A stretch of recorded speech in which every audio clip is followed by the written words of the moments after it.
Este domingo vamos a concluir este ciclo que hemos iniciado hace un par de semanas sobre el lado oscuro del dinero.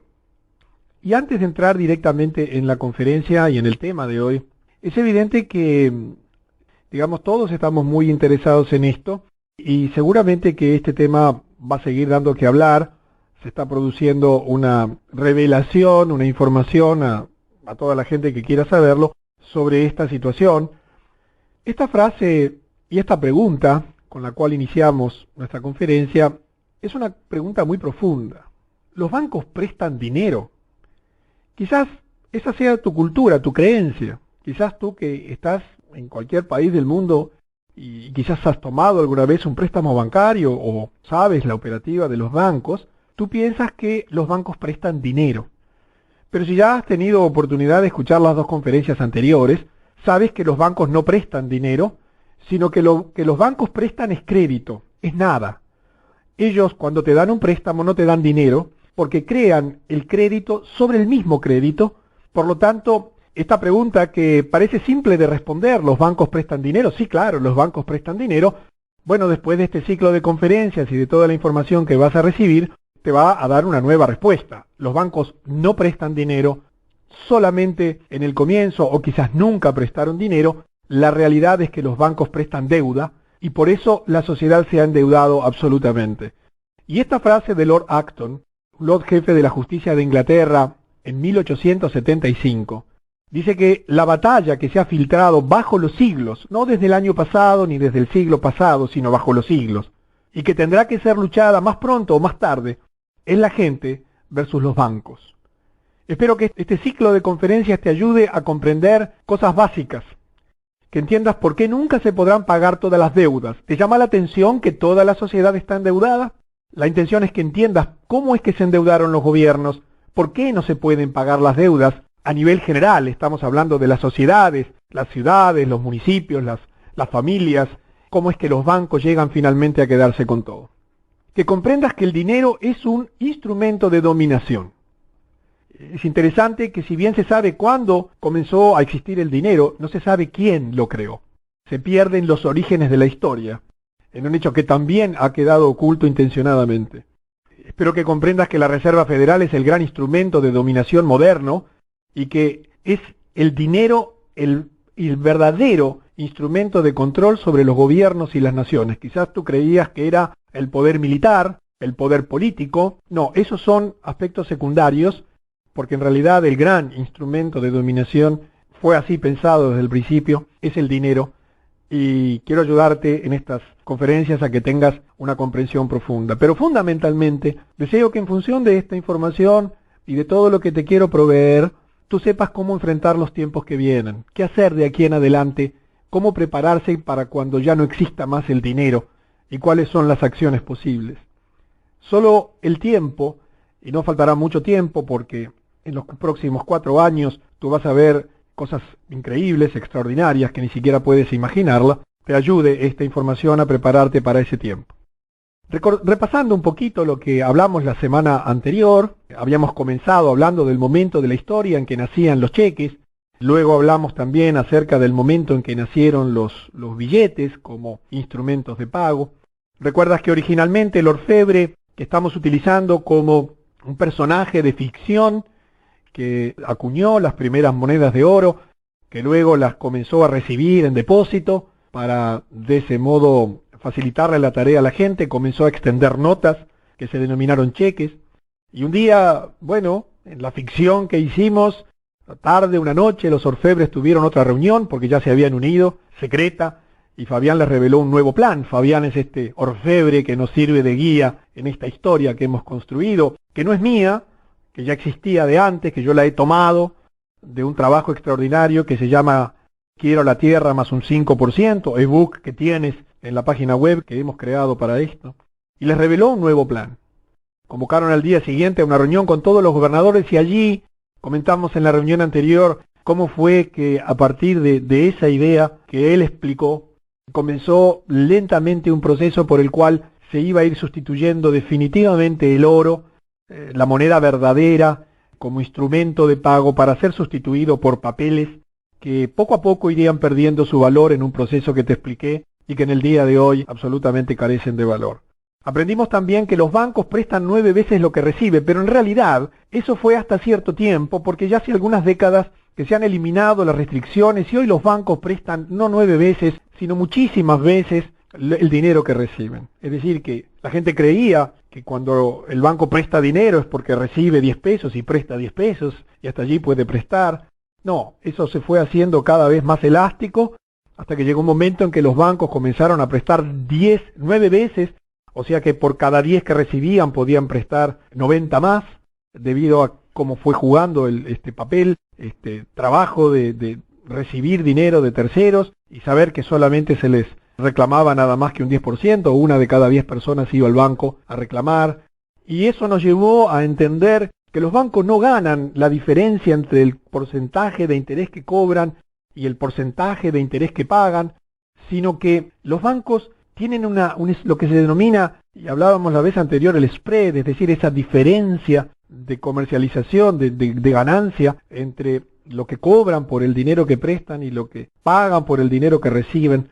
Unas cifras que en este momento son de varias decenas de miles de veces porcentuales. Las cifras son realmente asombrosas, porque en realidad el banco hoy está prestando nada más que deuda y entonces ya no tienen límites. Y hay una precisión importante que hacemos. Cuando hablamos de bancos, no estamos hablando tanto del pequeño banco de tu ciudad o de tu país, sino que estamos hablando de los bancos centrales, particularmente de la Reserva Federal, del Banco Central Europeo, de las principales instituciones financieras del mundo, que son las que manejan y las que emiten el verdadero dinero. En la web vas a tener un reportaje a Ramiro Cortés, que yo te pido que lo escuches con atención, porque él allí explica perfectamente cómo es el mecanismo por el cual se produce este método, por el cual las personas y los bancos no pueden imprimir dinero verdadero si no tienen la contrapartida de dólares. En fin, es una historia compleja técnicamente que en ese audio está muy bien explicado. Así que esa precisión es importante. Estamos hablando de los bancos principales, que son los que verdaderamente emiten la moneda con la que funciona el mundo, que es el dólar. En determinado momento el sistema había crecido, ya algunas personas habían comenzado a darse cuenta de que esto estaba mal planteado, y entonces comenzó todo un proceso de ocultar el fraude, nació la economía financiera y el concepto de credibilidad. Obviamente, este mundo está en crisis financieramente porque se ha perdido la credibilidad. La gente ya comprende que la moneda no tiene valor. Mucha gente ya se dio cuenta que los Estados Unidos tienen una deuda absolutamente colosal, impagable, que cuando tú tienes un dólar lo único que tienes es un papel pintado que se sustenta en un sistema que ya colapsó pero que se mantiene porque hay interés en mantenerlo, pero que tarde o temprano va a ser soltado cuando el sistema continúe. Explicábamos también por qué hay una constante alza de precios, cómo en el esfuerzo de pagar los intereses que nunca se habían creado como moneda, como valor real, comenzó un proceso perverso por el cual es imposible evitar el alza de precios. El alza de precios es continua en tu sociedad y en el mundo entero, simplemente porque hay un esfuerzo constante de la sociedad por pagar lo imposible, por pagar el interés.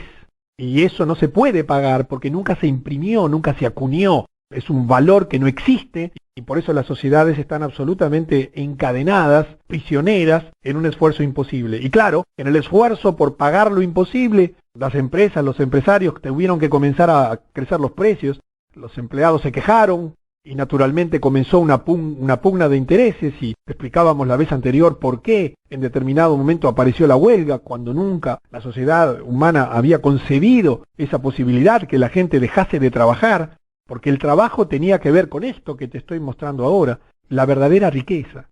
Porque llegó un punto en el desorden creado en que se comenzó a olvidar la verdadera riqueza. El dinero no fue creado como un objetivo en sí mismo. No tiene sentido que tú te dediques a juntar dinero, a ganar dinero, a trabajar por dinero.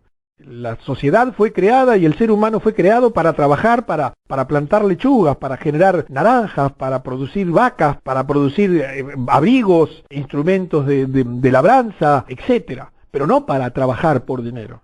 Y entonces en ese olvido de la riqueza intencionado, bueno, hoy es un viva el dinero y vivan los bancos, y se ha creado una cultura donde toda la gente está trabajando por dinero, y hemos olvidado el verdadero sentido del trabajo. Y eso ha traído consecuencias funestas sobre las personas, donde la mayor parte de las personas, en lugar de vivir para trabajar, deberían trabajar para vivir. Se ha cambiado la naturaleza de las cosas. Originalmente el trabajo era una parte de la vida. Las personas trabajaban para generar la verdadera riqueza, el alimento, el abrigo, pero hoy las personas viven para trabajar. Y en lugar de tener un trabajo para insertarlo en la vida, tenemos una vida insertada en el trabajo. Y cuando nuestro hijo tiene 18 años o comienza a trabajar allí promedialmente, en lugar de decirle, hijo, ¿qué vida quieres construir? Para luego elegir el trabajo, hacemos absolutamente al revés. Y entonces allí la persona sale a buscar un trabajo en lugar de a buscar una vida. Y eso es parte de esta trampa diabólica que se ha creado a lo largo de los siglos. Y claro, la sociedad se complicó y veíamos en la semana anterior cómo aparecieron los fondos de beneficencia, necesidad de comenzar a ayudar a la gente que comenzaba a tener dinero en esa carrera frenética por intentar pagar lo imposible, tal como lo explicamos en la historia anterior, que tú puedes después ver en las grabaciones de las conferencias y en el ebook que podrás descargar. Y esos fondos de beneficencia, donde se comenzaron a agregar seguros de desempleo y demás, hicieron que el gobierno comenzase a tener que tomar tareas que hasta ese momento lo desempeñaban las personas. El gobierno, hasta que este problema comenzó, se dedicaba simplemente a regular las relaciones para que no hubiera abusos, pero nadie imaginaba que el gobierno se iba a encargar de cosas como la salud de las personas o la educación de las personas o ocuparse de cuando una persona no tenía trabajo, porque eso no existía antes.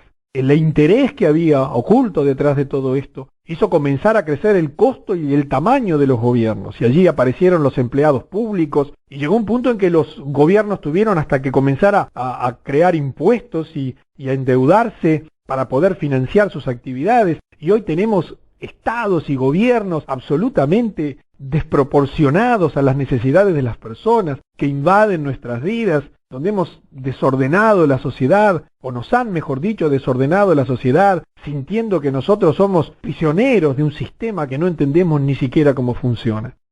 Y hasta allí habíamos llegado, en un momento de gran dificultad, donde, bueno, las cosas habían comenzado a complicarse. Entonces los gobernantes, desesperados ya por las dificultades, comenzaron a buscar soluciones. Y allí, claro, aparecía siempre Fabián, el dueño del dinero, aquel que tenía soluciones para todo, que ya era respetado, que ya tenía la riqueza acumulada a lo largo de siglos. Y entonces este orfebre, este Fabián, este conjunto de personas que habían iniciado esto muchos siglos atrás, que transferían en sus familias por generaciones y generaciones que llegan hasta nuestros días, les propuso una solución. Y aquí ya entramos en el tema de esta última tercera conferencia. Bien, dijo él, la única manera de balancear las cosas es tomar el exceso de riqueza de los ricos y darla a los pobres. Introduzcan un sistema de impuestos. Cuanto más un hombre tiene, más debe pagar. ¿Te suena conocido? Quizás en tu país hace tiempo que existe esto. Aunque el año pasado aquí en nuestro país el gobierno nuestro comenzó por primera vez a aplicar el impuesto a la renta. Y no sabes la discusión que se crea, porque claro, cualquier persona sensata dice, pero el impuesto a la renta es de lo más perverso que existe. ¿Cómo puede ser esto? ¿En qué momento?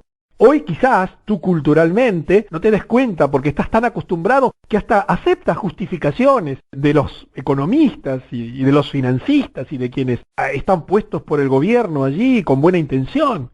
Pero en el inicio, esto era una blasfemia, esto era una ofensa.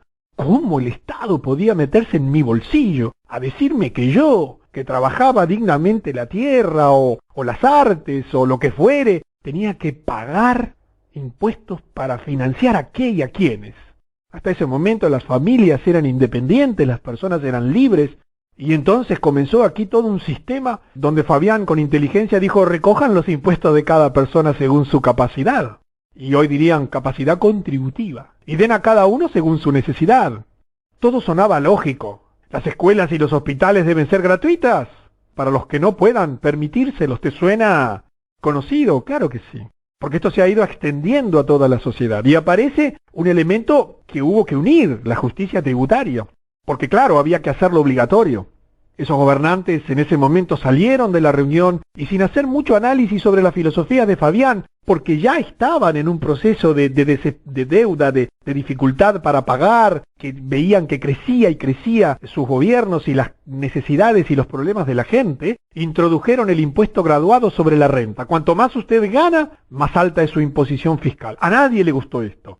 pero pagaban los impuestos o iban a la cárcel. El sistema comenzó a cerrarse sobre las personas. La justicia tributaria comenzó a ser un sistema coercitivo donde comenzó a presionarse a la gente para que aportara un sistema del cual él no tenía nada que ver.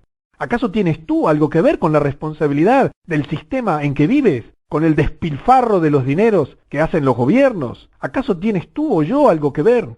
¿Por qué hay que tributar para contribuir a quién? ¿A la sociedad? No, porque tú sabes muy bien que esos dineros no van a la sociedad, van a un grupo, van a no sabes dónde, porque nunca llega a ti de vuelta. Y claro, comenzó un proceso de endeudamiento permanente. Él en ese momento les dio una larga charla sobre grandes ideales y acabó diciendo, oh, a propósito, no se olvide que me deben dinero. Han estado pidiendo prestado por mucho tiempo. Mira la perversión del planteo. Lo menos que puedo hacer para ayudar es, como una atención para ustedes, que solo me paguen el interés. Dejaremos el capital como deuda, solo paguen el interés. Y allí la tuerca del sistema comenzó a oprimir duramente.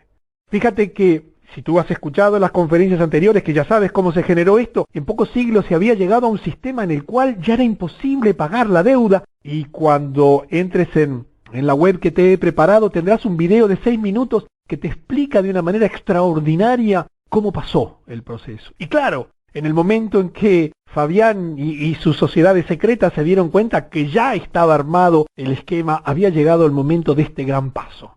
Dejemos el capital como deuda, solo paguen el interés. Y allí aparece la deuda permanente. Por eso es que tu país debe, y el mío debe, y mi ciudad debe, y las familias debemos, y las sociedades están absolutamente endeudadas. Porque llegó el momento en que la perversión del sistema, la complejidad del sistema, la intención del sistema era crear este momento de la historia. Un momento en el que las sociedades trabajan para pagar el interés que se acumula sobre interés en un concepto de exponencialidad que termina expropiando los países, haciendo que todos deban todo y que estamos siempre pagando intereses sobre intereses. Y ni te digo si te atrasas porque además te castigan con moras. Y claro, en ese proceso vil, ¿qué otra cosa iba a ocurrir que esto? Aumentos y más aumentos, porque el ciclo siempre se está autoalimentando. El ciclo siempre está haciendo que la situación sea cada vez más grave. Por eso es que el alza de precios es sostenida a lo largo de la historia en todas las sociedades. No tiene que ver con lo que haga tu gobierno. Tu gobierno podrá hacer que en vez de ser un 20 sea un 10 o en vez de un 10 sea un 3%, pero no puede escapar a la perversión de la inflación.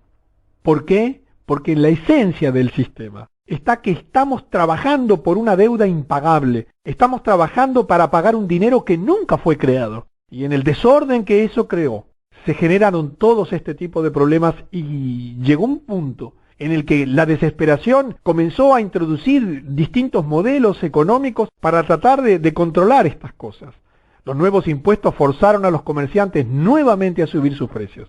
Los asalariados exigieron salarios más altos, claro, lo que causó que muchas empresas cerraran o que sustituyeran hombres por maquinaria. Esto causó desempleo adicional y forzó al gobierno a introducir más esquemas de beneficencia y más seguros de desempleo. ¿Te suena conocido? Si tú miras el desenvolvimiento de los hechos, ves que este es un proceso creciente, parece no tener fin. ¿Cómo es posible que no se le encuentre fin en ningún lugar?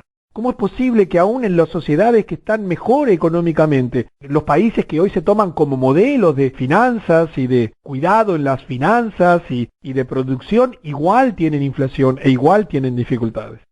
Y allí comienzan experiencias y procesos que seguramente los has vivido en tu país, como yo aquí en el mío. Controles de salarios, controles de precios y de otros para tratar de solucionar lo imposible.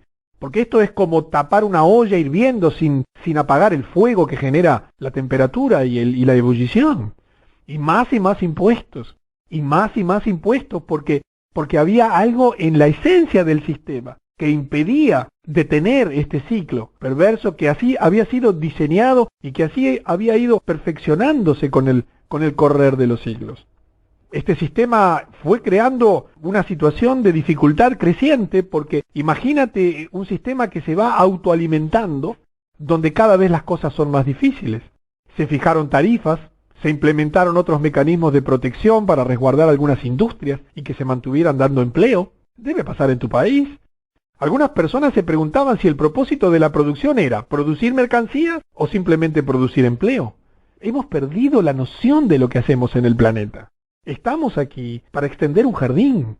Estamos aquí para amarnos. Estamos aquí para producir. ¿Qué producimos? Abrigo, alimentación, educación, confort, bienestar, no deudas. No se crea una industria para proveer empleo.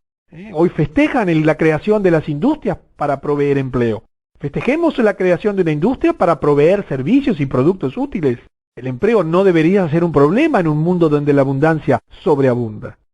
Mientras las cosas se ponían peores, intentaron el control del salario, el control de los precios y toda clase de controles. El gobierno intentó conseguir más dinero con un impuesto a las ventas porque ya no alcanzaba el impuesto a la renta. Entonces vamos a gravar el consumo y ya aparece el impuesto a las ventas, los aportes patronales, los aportes salariales y toda clase de impuestos. No hay ya límites para la imaginación de ver a quién gravamos y cómo los castigamos. Alguien observó que en el camino desde la cosecha del trigo hasta la mesa de los hogares había cerca de 50 impuestos sobre el pan. No sé cómo es en tu ciudad, pero esto es absurdo en esencia. En un mundo donde todos los días crece el trigo, en el mundo donde sobreabunda el alimento que está mal distribuido, ¿cómo es posible que esto haya ocurrido? ¿Cómo es posible que no nos hubiéramos dado cuenta? Y entonces, en la intención de explicar lo imposible, nacen los expertos en finanzas, los ajustes fiscales, las reestructuras. Inclusive los expertos se presentaron en algunos lugares y hasta son elegidos en algunos lugares para gobernar.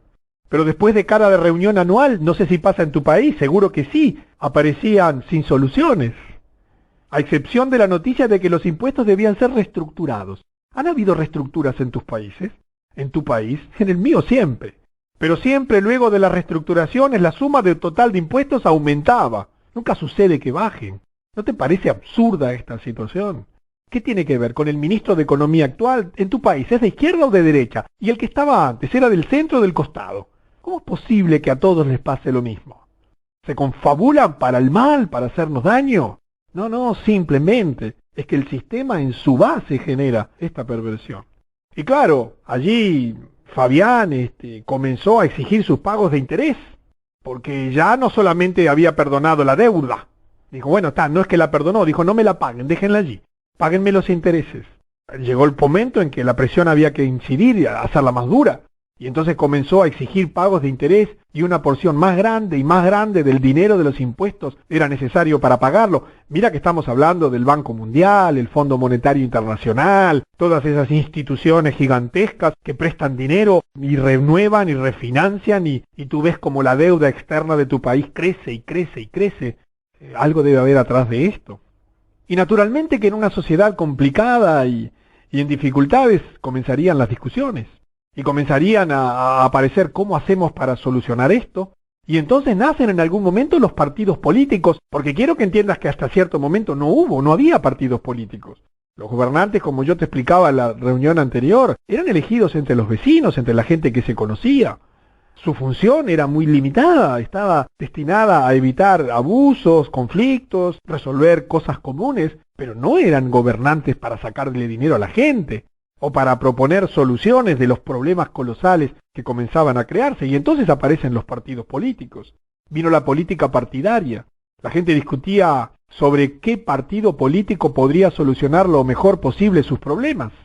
Y discutieron sobre las personalidades, idealismo, los eslogans, todo, excepto el problema real. No sé si pasa en tu país, pasa en todos, ¿verdad?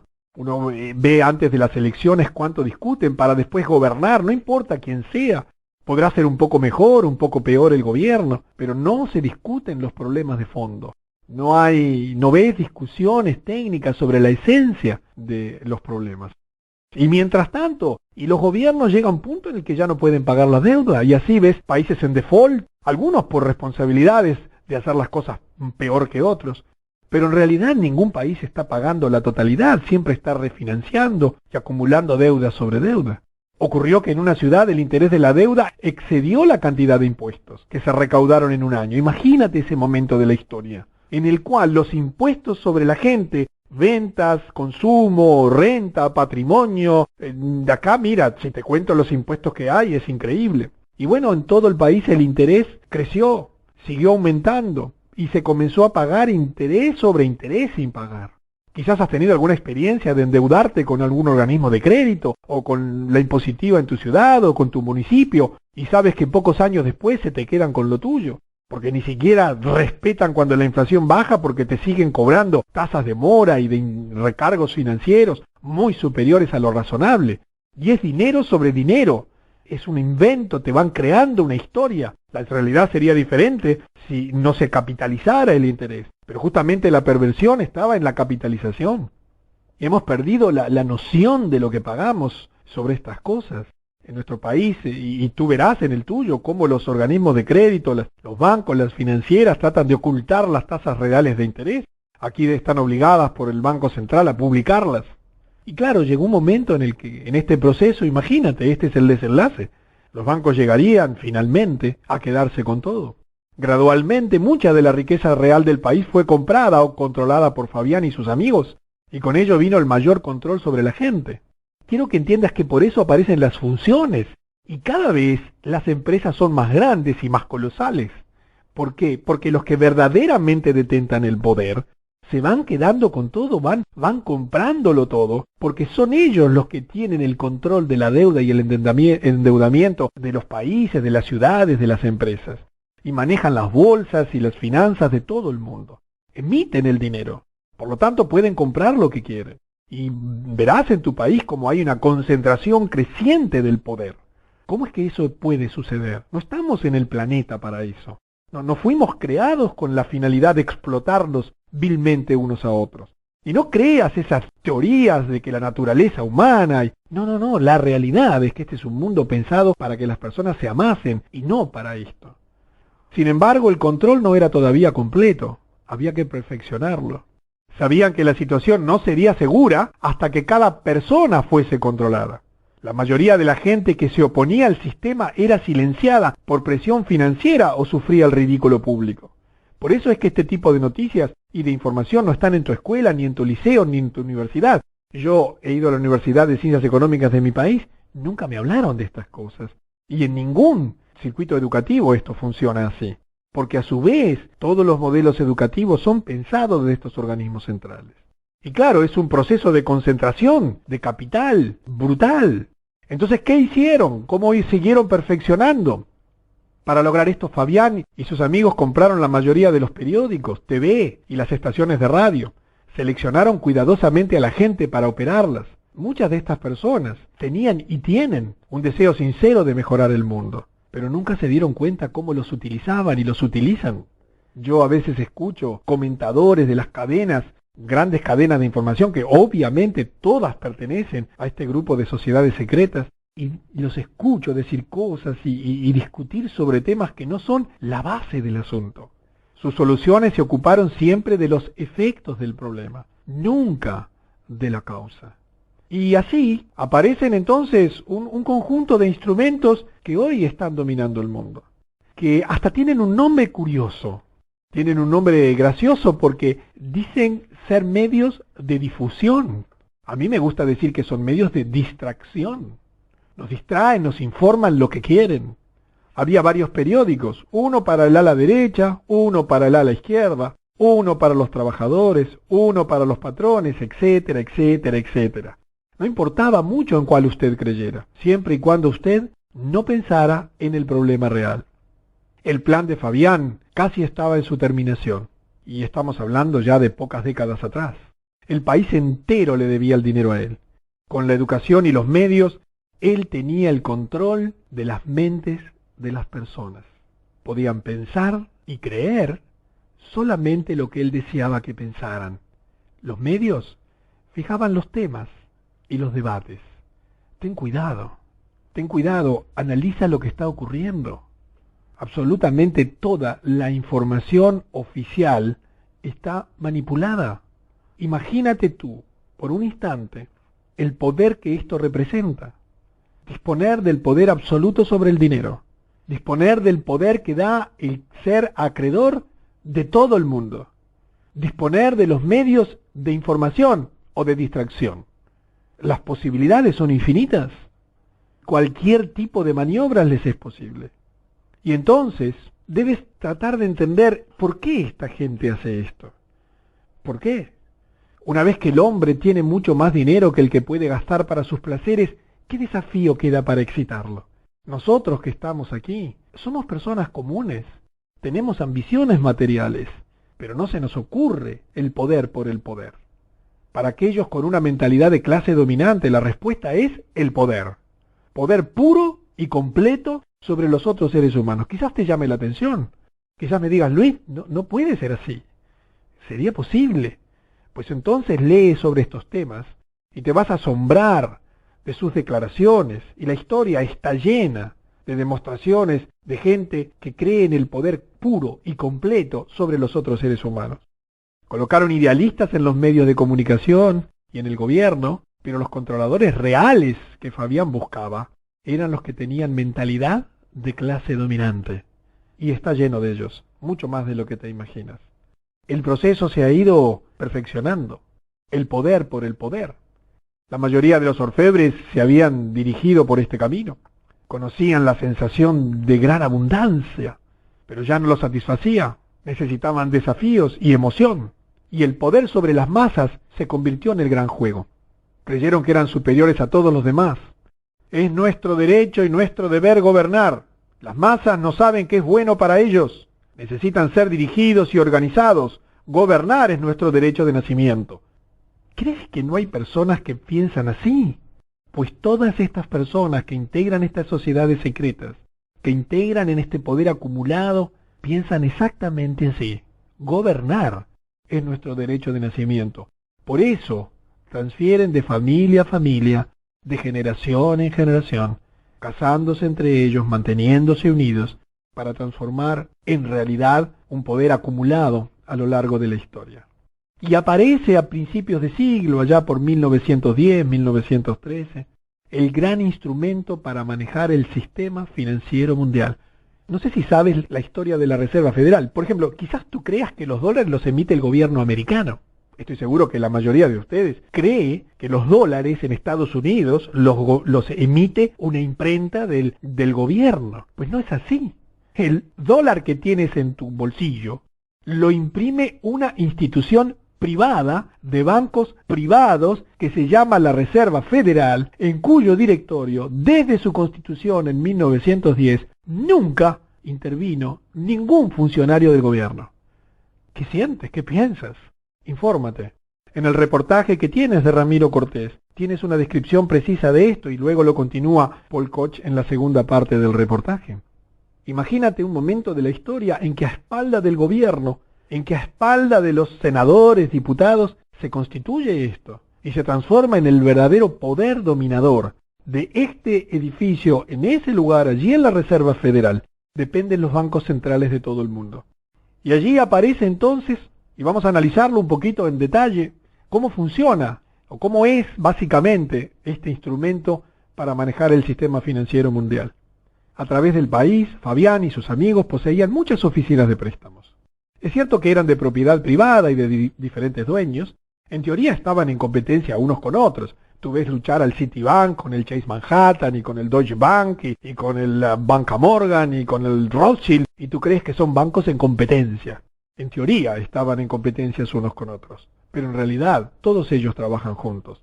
Después de persuadir a algunos de los gobernadores, instalaron una institución que llamaron la Reserva Central del Dinero. Ni siquiera usaron su propio dinero para hacer esto. Crearon crédito contra una parte de los depósitos de la gente, en un proceso que te expliqué, pero que es bueno que repases en los materiales que tienes disponibles en la web. Esta institución parecía regular la fuente del dinero, y parece ser una institución perteneciente al gobierno, es lo que la mayoría del mundo cree. Pero extrañamente, no se permitió a ningún gobernador o servidor público ingresar a la junta directiva. El gobierno dejó de pedir prestado directamente de Fabián, pero comenzó a utilizar un sistema de bonos del Estado, contra la Reserva General del Dinero. La garantía ofrecida era el rédito estimado de los impuestos del año próximo. Imagínate la situación actual. Vamos a hacer una digresión por un instante. En este momento, la gente se refugia en el dólar, se refugia en los bonos del Tesoro de los Estados Unidos, el país con más deuda en el mundo, absolutamente impagable. ¿Entiendes la locura del mundo actual? ¿Cómo es posible que la gente encuentre refugio en un papel que no vale absolutamente nada y en un gobierno quebrado? Simplemente porque han hecho toda una instrumentación de poder económico, político, financiero, de información, y la gente no tiene a dónde ya ir. ¿Entiendes que no hay escape? La trampa está tan perfecta que ni siquiera puedes escapar. Debes refugiarte en una moneda sin valor. Esto estaba en línea con el plan de Fabián. Alejar las sospechas de su persona y dirigir la atención hacia una aparente institución del gobierno detrás de la escena, él todavía estaba en control. Yo te pregunto, en tu país, ¿cuándo hay un debate sobre el papel de los bancos centrales? Tú escuchas discusión de sueldos, salarios, peleas entre cámaras de industria, cámaras de comercio, sindicatos, pero ¿cuándo ves a los verdaderos causantes del problema? Están allí en las sombras, financiándolos a todos. Gobiernos, sindicatos, patronales, enseñanza, educación, artes, en todo ellos influencian con su dinero. Así es que se ejerce el verdadero control sobre los gobiernos y sobre las naciones. Indirectamente, Fabián tenía tal control sobre el gobierno que ellos estaban obligados a seguir sus instrucciones. ¿Cuántas veces has visto pelear a los pueblos contra el Fondo Monetario Internacional, el Banco Mundial y todas esas grandes instituciones crediticias? ¿Cuántas veces has recibido en tu país comitivas de directivos de esos organismos a venir a poner imposiciones o a establecer controles de tu país? Él solía jactarse: déjenme controlar el dinero de una nación y no me importa quién haga las leyes. No importaba mucho qué partido fuera elegido para gobernar. Fabián tenía el control del dinero, la sangre vital de la nación. El gobierno obtuvo el dinero, pero el interés fue cargado siempre en cada préstamo. Más y más se gastaba en esquemas de beneficencia y en seguros de desempleo, y no pasó mucho tiempo antes de que el gobierno encontrara difícil inclusive pagar el interés. Ya ni hablemos del capital, como lo habíamos visto en algún momento anterior. Y se va perfeccionando así este control. Pero todavía había gente que se preguntaba: ¿el dinero es un sistema hecho por el hombre? Seguramente puede ser ajustado para ponerlo al servicio de la gente, y no que la gente esté al servicio del dinero, porque originalmente el dinero fue creado como un instrumento de medida, para relacionar de una manera práctica y de sentido común y eficiente los valores relativos de las cosas para poder ser intercambiados entre quienes los producían. Pero cada vez hay menos personas que se hacen esta pregunta, y sus voces se perdieron en la loca búsqueda del dinero inexistente para pagar el interés. Ya hoy nadie habla de estas cosas. En tu ciudad, los gobernantes no discuten estas cosas, simplemente le buscan soluciones. Le buscan soluciones para ver cómo hacemos para pagar lo que debemos. Y por supuesto que hay una cultura de pagar obligaciones, porque eso está en la naturaleza de las personas, es lo correcto. Pero la perversión de este sistema hace que, aprovechando esa cultura, que es parte de nuestra esencia, nos veamos obligados a un imposible. Y estamos llegando a la fase final del siniestro plan: dominarlo todo, eliminando el dinero. Esa será la última fase de este plan. Ya han comenzado. Los gobiernos cambiaron, los partidos políticos cambiaron, pero las políticas de base continuaban. Sin importar qué gobierno estaba en el poder, la meta final de Fabián se acercaba más y más cada año. Las políticas de la gente no significaban nada. La gente pagaba impuestos al límite, no podían pagar más. Maduraba el momento para el movimiento final de Fabián. 10% del dinero todavía estaba en forma de billetes y monedas. Tan solo 10%, en realidad es mucho menos. Esto tenía que ser suprimido, de manera tal de no despertar sospecha. Mientras la gente utilizara efectivo, estaría libre para comprar y vender como quisiera. En ese caso la gente todavía tenía cierto control de sus propias vidas. No sé si necesitas que te repita, porque es tan moderno esto, es tan cercano a ti.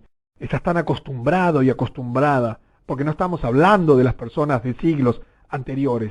Estamos hablando de algo que está ocurriendo en nuestro tiempo. Piensa que 10% del dinero todavía está en la forma de billetes y monedas. En realidad, hoy es un porcentaje ínfimo del total de la masa monetaria del mundo, lo que realmente son billetes y monedas. Pero esto hay que suprimirlo, porque el proceso final es que hasta sin dinero te van a dejar. Y entonces han comenzado el proceso.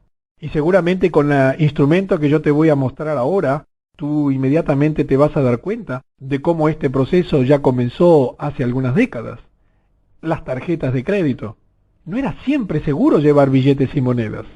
¿Verdad que no? La inseguridad hoy hace que la gente prefiera no tener efectivo. Los cheques no eran aceptados fuera del país, además. El cheque de un país de América del Sur no es aceptado en otro. Y por lo tanto Fabián encontró una nueva oportunidad, un sistema aún más conveniente. Fabián tenía de nuevo la respuesta. Su organización le dio a cada uno una tarjeta plástica. ¿Sabes quién está detrás de Mastercard? ¿De Visa? ¿No te llama la atención el poder acumulado en el mundo entero? Su organización le dio a cada uno una tarjeta plástica que mostraba el nombre de la persona, la fotografía en algún tiempo y un número de identificación. En cualquier lugar donde esta tarjeta fuera presentada, el comerciante telefoneaba a la computadora central para controlar el crédito. Si tenía crédito, la persona podía comprar lo que desee, claro, hasta cierta cantidad.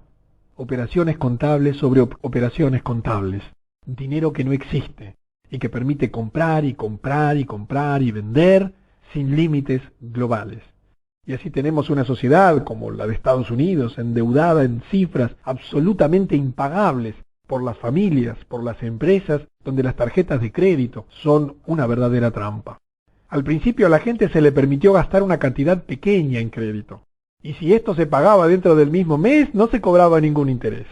Fíjate que antes las deudas eran anuales. Ahora se acumulan mes a mes el interés también. Esto estaba muy bien para el asalariado. Pero ¿qué pasaría con los empresarios? Ellos tenían que instalar maquinaria, fabricar las mercancías, pagar los salarios, etc., vender todas sus mercaderías y recién pagar el crédito. Si se excedían un mes, lo cargaban con un 1%, 1.5% por cada mes que la deuda era debida. Eso es un 18% anual. Los empresarios no tenían ninguna opción más que agregar el 18% sobre el precio de venta. Pero todo este dinero o crédito adicional, el 18%, no había sido prestado a nadie, no estaba en circulación. En todo el país los empresarios tenían la imposible tarea de pagar 118 por cada 100 que pidieron prestados. Pero los 18 adicionales nunca habían sido creados en el sistema. ¿Entiendes? El interés es algo inexistente. No existe. Es imposible pagarlo. Se acumula sobre sí mismo, siendo esa la frutilla de la torta. Interés sobre interés. Es un proceso de dominio total. Y en ese proceso de dominio total, eliminar el dinero es fundamental. Y en ese momento tendrás el microchip, que acá en la historia aparece con otro nombre. Fabián quería que las tarjetas plásticas reemplazaran a los billetes y las monedas. Su plan era que cuando todos los billetes fueran retirados, solo los negocios que usaran el sistema de tarjeta contra la computadora central podrían funcionar. Ese es su gran proyecto.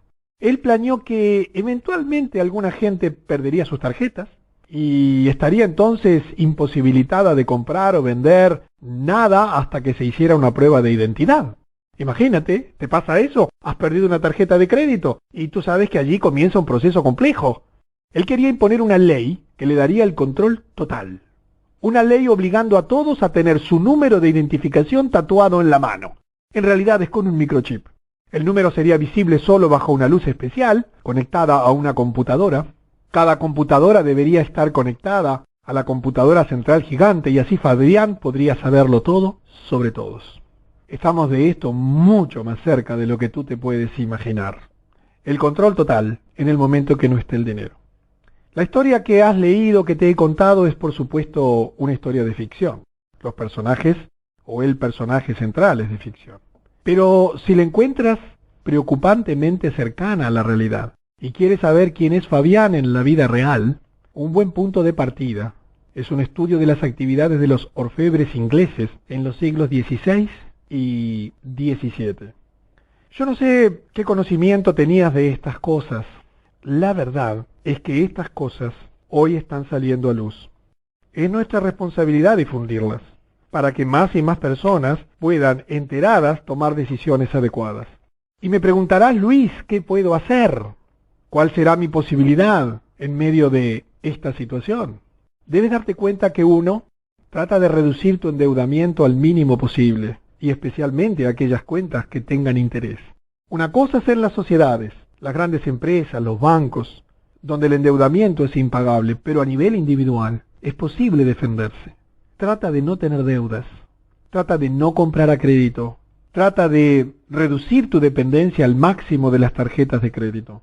Si tienes dinero y tienes dudas de dónde ponerlo, Ubícalo en alguno de los bancos de estas sociedades secretas. Ellas nunca van a caer, esos bancos nunca van a caer.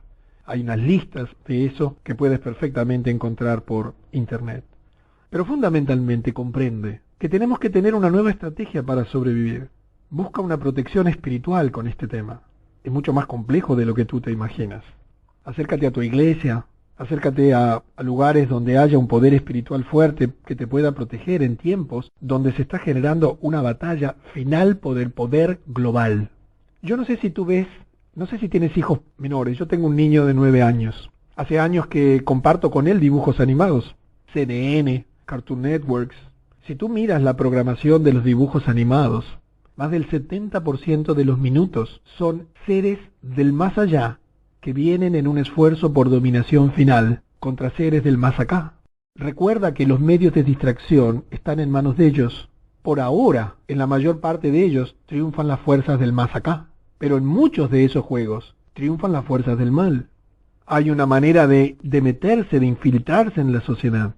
Hay una muestra de que todos los medios de distracción te dicen se está librando una batalla por el gobierno mundial, por el dominio mundial. Ten en cuenta estas cosas, no para preocuparte, sino para sentirte libre, tomando las decisiones individuales que te puedan salir de este esquema perverso o reducirlo en su mínima expresión.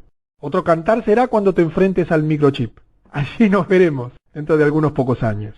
Pero por ahora, estamos a tiempo de tomar decisiones sabias e inteligentes que nos permitan acercarnos a la verdadera vida, que es disfrutar del trabajo. Y aquí alguna reflexión adicional. ¿Qué es el trabajo para ti? Para mí el trabajo es una manera de ser, de existir. Cuando yo lavo los platos en mi hogar, no estoy lavando los platos, estoy sirviendo a mi familia. Cuando yo trabajo y limpio y ayudo en la limpieza de mi hogar, no estoy limpiando, estoy ayudando a construir una vida de familia feliz. El trabajo es parte de tu actividad en este jardín creado. Es digno y es extraordinario. Y te recuerdo una fábula muy sencilla para concluir, que tiene que ver con la dignidad y el propio sentido de la vida y de la existencia.